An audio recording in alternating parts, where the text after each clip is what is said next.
It was an announcement that many of us have been waiting to hear. A coalition of Muslim nations has been formed to fight Islamic terrorism. It sounds great on the surface, but there are serious problems right off the bat with this new alliance. Number one is its organizer, Saudi Arabia. Saudi officials made the announcement this week that 34 Muslim nations, quote, have decided on the formation of a military alliance led by Saudi Arabia to fight terrorism, with a joint operations center based in Riyadh to coordinate and support military operations. The Saudis say this new coalition will, quote, share information and train, equip, and provide forces, if necessary, in the fight against terror groups.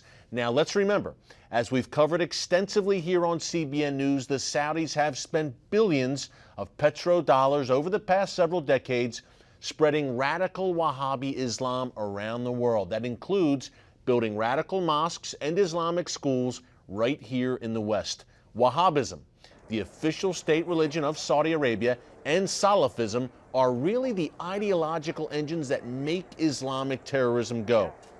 Now, in the past, the Saudis have funded the terror group Hamas, and there continue to be persistent reports that the Saudis are also supporting terror groups in Syria, like the al-Qaeda-linked al-Nusra Front. So the Saudis aren't exactly credible as a leader in the fight against Islamic terrorism.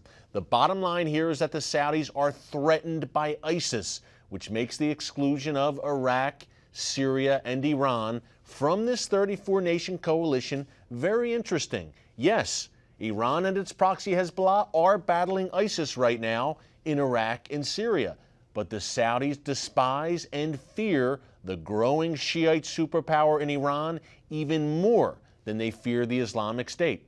The 34-nation coalition the Saudis have cobbled together reflects that, and it will be interesting to see if the Saudis and their partners target Iran's terror proxy, Hezbollah, as part of their plan. Already, this coalition is facing problems. Pakistan says it wasn't even aware that it was being included, and both Malaysia and Indonesia say they will not provide any military assistance. All of this shows, once again, that when it comes to fighting Islamic terrorism, America must lead the way. If we don't, and we leave this fight to others who are not up to the task and have terror connections themselves, we'll see more jihadi attacks like we saw recently in Paris and San Bernardino, right here on American soil.